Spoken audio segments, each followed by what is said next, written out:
Carryout measuring practice on cylinder bore for taper and out of round with dial bore gauges. Hello, എൻ്റെ പേര് ജ്യോതിലക്ഷ്മി. ഈ മോഡ്യൂളിൽ dial bore ഗേജുകൾ ഉപയോഗിച്ച് ടേപ്പറിനും out of റൗണ്ടിനുമായി cylinder bore ഗേജുകളിൽ പരിശീലനം നടത്താൻ നമ്മൾ പഠിക്കാൻ പോകുന്നു.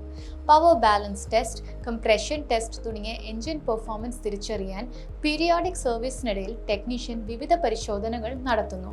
ടെസ്റ്റ് റിസൾട്ടുകളെ അടിസ്ഥാനമാക്കി എഞ്ചിൻ റിപ്പയർ വർക്ക് ആവശ്യമാണോ അല്ലയോ എന്ന് എഞ്ചിനീയർ തീരുമാനിക്കുന്നു. സിലിണ്ടർ ബോർ മെഷർമെൻറ്റ് അവയിലൊന്നാണ്. ബോർ റീകണ്ടീഷൻ ചെയ്യുന്നതോ അതോ റീപ്ലേസ് ചെയ്യണോ അതോ അത് തന്നെ ഉപയോഗിക്കണമോ എന്ന് ടെസ്റ്റ് റിസൾട്ടുകൾ നൽകുന്നു. തേഞ്ഞുപോയ ബോർ മോശം പിക്കപ്പിനും കൂടുതൽ ഇന്ധന ഉപഭോഗത്തിനും കാരണമാകുന്നു. ഒരു ബോർ ഡയൽ ഗേജിൻ്റെ സഹായത്തോടെ സിലിണ്ടർ ബോർ അളക്കുന്നത് എങ്ങനെയെന്ന് ഞാൻ ഇപ്പോൾ കാണിക്കാൻ പോകുന്നു. ഈ ഡെമോൺസ്ട്രേഷന്റെ അവസാനത്തിൽ നിങ്ങൾക്ക് സാധിക്കുന്നത് മെഷർ ചെയ്യുന്നതിന് ബോർ ഡയൽ ഗേജ് സെറ്റ് ചെയ്യാൻ, സിലിണ്ടർ ബോർ അളക്കാൻ, ആവശ്യമായ ടൂളുകൾ, എക്വിപ്മെന്റുകൾ, മെറ്റീരിയലുകൾ, 4-6 cylinder block, bore dial gauge, outside micrometer, oil can, soft cloth. Engine പ്രവർത്തിക്കുന്നത് എങ്ങനെയെന്ന് നിങ്ങൾക്കറിയാമോ? എഞ്ചിൻ പ്രവർത്തിക്കുമ്പോൾ സക്ഷൻ സ്ട്രോക്കിൽ എയർ സിലിണ്ടറിനുള്ളിൽ പ്രവേശിക്കുകയും കംപ്രഷൻ സ്ട്രോക്കിൽ എയർ കംപ്രസ് ചെയ്യുകയും ചെയ്യുന്നു.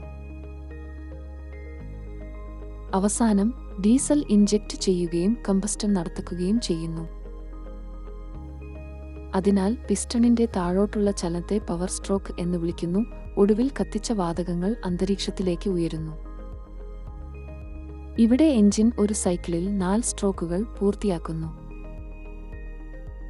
എഞ്ചിൻ പ്രവർത്തിക്കുമ്പോൾ സിലിണ്ടറിനുള്ളിൽ ഒരു പിസ്റ്റൺ നീങ്ങുന്നു. പിസ്റ്റണിന്റെ ഡയമീറ്റർ സിലിണ്ടറിന്റെ ഡയമീറ്ററിനേക്കാൾ അല്പം കുറവാണ്. അവയ്ക്കിടയിൽ നേരിട്ടുള്ള സർഫേസ് കോണ്ടാക്ട് ഇല്ല. എന്നാൽ സിലിണ്ടറുമായി സമ്പർക്കം പുലർത്തുന്ന പിസ്റ്റൺ റിങ്ങുകളും സിലിണ്ടറിനും പിസ്റ്റൺ റിങ്ങുകൾക്കിടയിൽ ലൂബ്രിക്കറ്റിംഗ് ഓയിലിന്റെ ഒരു ലെയറും നിലനിർത്തുന്നു. സിലിണ്ടറിനും പിസ്റ്റൺ വളയങ്ങൾക്കുമിടയിൽ സൂക്ഷിക്കുന്നു. ഇനി എഞ്ചിൻ പ്രവർത്തിക്കുമ്പോൾ എങ്ങനെയാണ് തേയ്മാനം ഉണ്ടാകുന്നത് എന്ന് നോക്കാം. പിസ്റ്റൺ ടെരക്, പെറ്റ്സ എന്നിവയിലായിരിക്കുമ്പോൾ കണക്റ്റിംഗ് റോഡ് സിലിണ്ടറിനൊപ്പം നേരായ സ്ഥാനത്താണ്. എന്നാൽ പിസ്റ്റൺ ഒന്നുകിൽ ടെരക്കിൽ നിന്ന് ബക്കിയിലേക്കോ ബക്കിയിൽ നിന്ന് ടെരക്കിയിലേക്കോ നീങ്ങുമ്പോൾ കണക്റ്റിംഗ് റോഡിന്റെ മൂവ്മെന്റ് പിസ്റ്റണിൽ സിലിണ്ടർ വോളിന് നേരെ ഒരു ഫോഴ്സ് സൃഷ്ടിക്കുന്നു. സക്ഷൻ സ്ട്രോക്കിൽ പിസ്റ്റൺ ടെരക്കിൽ നിന്ന് ബക്കിയിലേക്ക് നീങ്ങുകയും പിസ്റ്റണിൽ സ്വാധീനം ചെലുത്താത്ത സിലിണ്ടറിനുള്ളിൽ വാക്വം മാത്രം സൃഷ്ടിക്കപ്പെടുകയും ചെയ്യുന്നു. എന്നാൽ കംപ്രഷൻ സ്ട്രോക്ക് സമയത്ത് പിസ്റ്റൺ സിലിണ്ടറിനുള്ളിലെ എയർ പ്രഷറിനെതിരായി മുകളിലേക്ക് നീങ്ങുന്നു. ഇത് പിസ്റ്റണിന്റെ ചലനത്തെ പ്രതിരോധിക്കുന്നു. അതിനാൽ തുടക്കത്തിൽ പിസ്റ്റൺ സിലിണ്ടർ ഭിത്തിക്ക് നേരെ പിസ്റ്റൺ നീക്കാൻ ശ്രമിക്കുന്നു. ഇപ്പോൾ കണക്റ്റിംഗ് റോഡ് മൂവ്മെന്റ് സിലിണ്ടറിന്റെ വലതുവശത്ത് മറുവശത്തേക്കാൾ കൂടുതൽ ഫോഴ്സ് സൃഷ്ടിക്കുന്നു. അതുപോലെ പവർ സ്ട്രോക്ക് സമയത്ത് കണക്റ്റിംഗ് റോഡിന്റെ മൂവ്മെന്റ് സിലിണ്ടറിന്റെ ഇടതുവശത്ത് ഫോഴ്സ് സൃഷ്ടിക്കുന്നു. കാണിച്ചിരിക്കുന്നതുപോലെ നിങ്ങൾ സിലിണ്ടറിനെ 4 വിഭജിക്കുകയാണെങ്കിൽ 2 സർഫേസുകളിൽ മറ്റ് 2 സർഫേസുകളെക്കാൾ കൂടുതൽ തേയ്മാനം ഉണ്ടാകും. സിലിണ്ടറിന്റെ കൂടുതൽ തേയ്മാനമുള്ള ഭാഗത്തെ ത്രസ്റ്റ് സൈഡ് എന്നും സിലിണ്ടറിന്റെ കുറവ് തേയ്മാനമുള്ള ഭാഗത്തെ നോൺ ത്രസ്റ്റ് സൈഡ് എന്നും വിളിക്കുന്നു. സിലിണ്ടറിന് ചുറ്റുമുള്ള തേയ്മാനം തുല്യമല്ലെന്ന് ഇപ്പോൾ നിങ്ങൾക്ക് കണ്ടെത്താനാകും. ഇതിനെ ഓവലിറ്റി എന്ന് വിളിക്കുന്നു. അതുപോലെ സിലിണ്ടറിന്റെ താഴത്തെ ഭാഗത്തേക്കാളും സിലിണ്ടറിന്റെ മുകളിലെത്തുമ്പോൾ സിലിണ്ടറിനുള്ളിലെ എയർ പിസ്റ്റൺ മൂവ്മെന്റ് എതിർക്കുന്നു. അതിനാൽ സിലിണ്ടറിന്റെ മുകളിലെ വെയർ സിലിണ്ടറിന്റെ താഴെയുള്ളതിനേക്കാൾ കൂടുതലാണ്. ഈ പ്രവർത്തനം സിലിണ്ടറിൽ ഒരു ടേപ്പർനെസ് ഉണ്ടാക്കുന്നു. എഞ്ചിൻ പ്രവർത്തിക്കുന്നത് കാരണം ഓവലിറ്റി, ടേപ്പർ എന്ന് വിളിക്കപ്പെടുന്ന തേയ്മാനം വർദ്ധിക്കുകയും അത് ക്രാങ്ക് കേസിൽ എയർ എക്സോസ്റ്റ് സ്ട്രോക്കിൽ കാര്യമായ ഇമ്പാക്റ്റ് ഇല്ല. അതിനാൽ കംപ്രഷൻ വീക്ക് ആവുകയും അത് മോശമായ പിക്കപ്പിലേക്കും കുറഞ്ഞ മൈലേജിലേക്കും നയിക്കുന്നു. തകരാർ തിരിച്ചറിയാൻ നമ്മൾ സിലിണ്ടർ അളക്കേണ്ടതുണ്ട്. ഒടുവിൽ സിലിണ്ടർ മാറ്റി സ്ഥാപിക്കണോ വേണ്ടയോ എന്ന് ടെക്നീഷ്യൻ നിഗമനം ചെയ്യുന്നു. ഇപ്പോൾ ഒരു സിലിണ്ടർ ബോർ ഡയൽ ഗേജ് ഉപയോഗിച്ച് സിലിണ്ടർ എങ്ങനെ അളക്കാമെന്ന് നിങ്ങളെ പഠിപ്പിക്കാൻ പോകുന്നു. ബോർ ഗേജിൽ അടങ്ങിയിരിക്കുന്നവ: 0.01 ആക്യുറസിയുള്ള ഡയൽ ഗേജ്, ഹാൻഡിൽ, സെന്ററിംഗ് കോണ്ടാക്റ്റുകൾ, മെഷറിംഗ് പ്ലങ്കർ, വിവിധ വലുപ്പങ്ങൾക്കുള്ള എക്സ്റ്റൻഷൻ റോഡ്. വാഷറുകൾ. സിലിണ്ടർ മെഷർമെന്റുകൾ എങ്ങനെയാണ് എടുക്കുന്നതെന്ന് ഇപ്പോൾ നമ്മൾ കാണാൻ പോകുന്നു. ആദ്യം എഞ്ചിൻ സിലിണ്ടറിന്റെ യഥാർത്ഥ വലുപ്പം പരിശോധിക്കുക.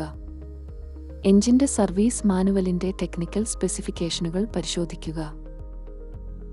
സർവീസ് മാനുവൽ ലഭ്യമല്ലെങ്കിൽ സിലിണ്ടറിന്റെ ഡയമീറ്റർ സംബന്ധിച്ച് ഏകദേശ ധാരണ ലഭിക്കുന്നതിന് മുകളിൽ ഒരു റൂളർ ഉപയോഗിക്കുക. ആദ്യം നമ്മൾ എഞ്ചിന്റെ സിലിണ്ടറിന്റെ യഥാർത്ഥ വലുപ്പത്തിലേക്ക് ഒരു മൈക്രോമീറ്റർ സെറ്റ് ചെയ്യേണ്ടതുണ്ട്.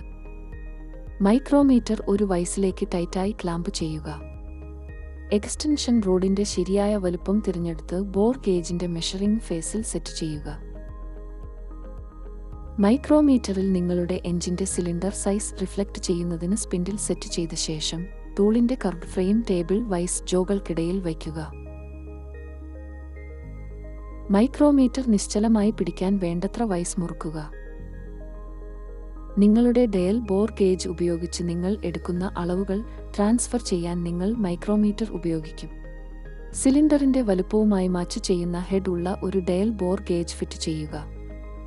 മൈക്രോമീറ്ററിലേക്ക് നിങ്ങളുടെ ഡയൽ ബോർ ഗേജ് 0 ആക്കുക. മൈക്രോമീറ്ററിനുള്ളിൽ ഗേജ് സ്ഥാപിക്കുക. ഹെഡ് അൻവിലിനു നേരെ വയ്ക്കുക. നിങ്ങൾ ഈ പോയിന്റ് തിരിച്ചറിഞ്ഞു കഴിഞ്ഞാൽ ഡയലിന്റെ ഫേസ് തിരിക്കുക. അങ്ങനെ സൂചി 0 വന്നു നിൽക്കും.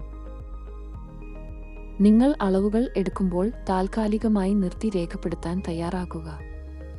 നിങ്ങൾക്ക് സിലിണ്ടറിന്റെ ബോറിന്റെ ഏകദേശ കണക്ക് വേണമെങ്കിൽ മുകളിൽ 3, താഴെ 3 എന്നിങ്ങനെ 6 അളവുകൾ മാത്രം എടുക്കാം. നിങ്ങൾക്ക് അതിന്റെ ടേപ്പറും ഔട്ട് ഓഫ് റൗണ്ടും കണക്കാക്കേണ്ടതുണ്ടെങ്കിൽ നിങ്ങൾ അളക്കുന്ന ഓരോ സിലിണ്ടറിനും ഒരു പുതിയ ചാർട്ട് സൃഷ്ടിക്കേണ്ടതുണ്ടെന്ന കാര്യം ഓർക്കുക.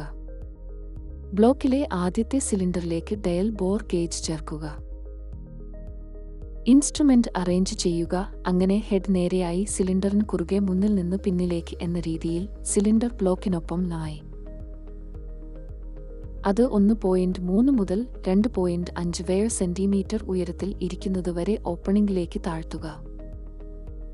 ഇത് നിങ്ങളുടെ ആദ്യ മെഷറിംഗ് സ്റ്റാർട്ടിംഗ് പൊസിഷൻ ആയിരിക്കും. സിലിണ്ടർ ബ്ലോക്കിലേക്ക് വെർട്ടിക്കലായി പ്രവർത്തിക്കുന്ന ഗേജിന്റെ ഹെഡ് ഉപയോഗിച്ച് നിങ്ങൾ എടുക്കുന്ന അളവ് വെർട്ടിക്കൽ എന്ന് അറിയപ്പെടും. സിലിണ്ടർ ബ്ലോക്കിലേക്ക് വെർട്ടിക്കലായി പ്രവർത്തിക്കുന്ന ഗേജിന്റെ ഹെഡ് ഉപയോഗിച്ച് നിങ്ങൾ എടുക്കുന്ന അളവ് വെർട്ടിക്കൽ എന്ന് അറിയപ്പെടും. ബ്ലോക്കിന് പാരലൽ ആയി കോൺഫിഗർ ചെയ്തിരിക്കുന്ന ഹെഡ് ഉപയോഗിച്ച് നിങ്ങൾ എടുക്കുന്ന ഒന്ന് ഹൊറിസോണ്ടൽ മെഷർമെന്റ് എന്ന് അറിയപ്പെടും. ഇൻഡിക്കേറ്റർ സൂചി അതിന്റെ ഡയറക്ഷൻ മാറ്റുന്നതുവരെ ഗേജ് അങ്ങോട്ടും ഇങ്ങോട്ടും ഇളക്കുക. നിങ്ങൾ ഡയൽ ബോർ ഗേജ് മൈക്രോമീറ്ററിലേക്ക് കാലിബ്രേറ്റ് ചെയ്ത പോലെ സൂചി ഇളകാൻ തുടങ്ങുന്ന പൊസിഷൻ നിങ്ങളുടെ മെഷറിംഗ് പോയിന്റ് ആയിരിക്കും. സിലിണ്ടറിനുള്ളിൽ ഹെഡ് പൂർണ്ണമായും ലെവലായിരിക്കുമ്പോൾ ഇത് സംഭവിക്കുന്നു. ഈ സ്റ്റിക്കിംഗ് പോയിന്റിൽ ഗേജ് അനക്കാതെ പിടിക്കുക.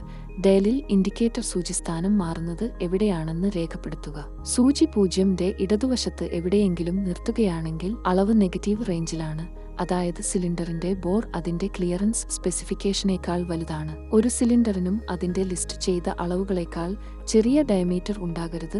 ഇത് സൂചി 0ന്റെ വലതുവശത്തേക്ക് നീങ്ങാൻ ഇടയാക്കും. നിങ്ങൾക്ക് ആദ്യ പൊസിഷനിൽ ലഭിക്കുന്ന അളവ് ട്രാൻസ്ലേറ്റ് ചെയ്യുകയും രേഖപ്പെടുത്തുകയും ചെയ്യുക. ഡയലിലെ ഓരോ പൂർണ്ണസംഖ്യയും 0.01 മില്ലിമീറ്ററിനെ പ്രതിനിധീകരിക്കുന്നു. ഈ അളവ് നിങ്ങളുടെ ടേബിളിൽ എഴുതുക. ഡയലിലെ 7നും 8നും ഇടയിൽ സൂചി നിർത്തുകയാണെങ്കിൽ സിലിണ്ടറിന്റെ ഉൾഭാഗം നിങ്ങളുടെ അളക്കുന്ന പോയിന്റിലെ ക്ലിയറൻസ് സ്പെസിഫിക്കേഷനേക്കാൾ 0.07ഉം 0.08 മില്ലിമീറ്ററും വലുതാണെന്നാണ് അർത്ഥമാക്കുന്നത്. നിങ്ങളുടെ മെഷറിംഗ് പോയിന്റിലെ ക്ലിയറൻസ് സ്പെസിഫിക്കേഷനേക്കാൾ വലുത്.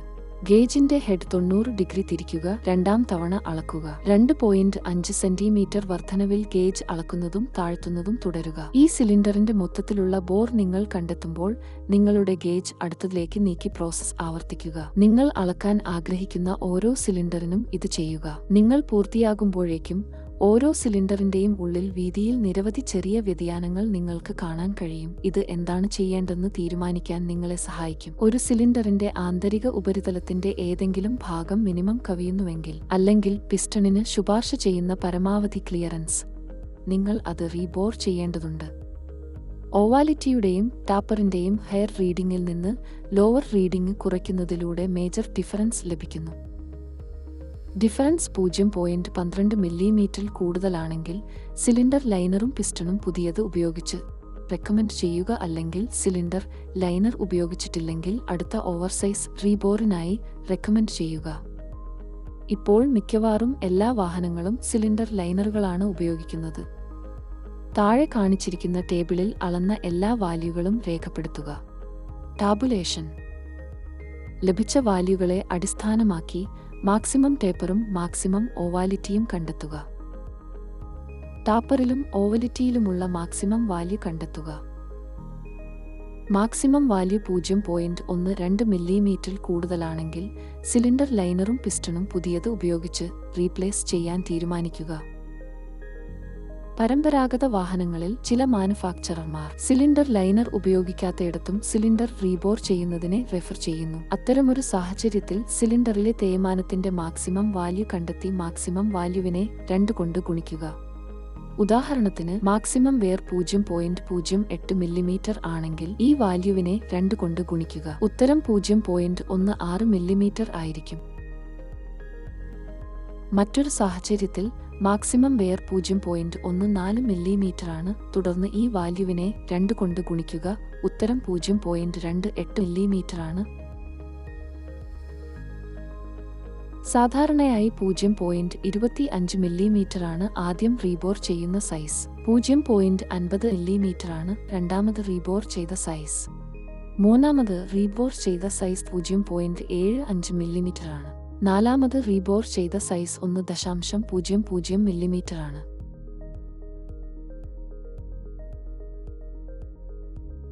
ഇപ്പോൾ ആദ്യ കേസിൽ വെയർ 0.16 മില്ലിമീറ്റർ ആയിരിക്കും. ഇത് ആദ്യ ഓവർസൈസിനേക്കാൾ കുറവാണ്.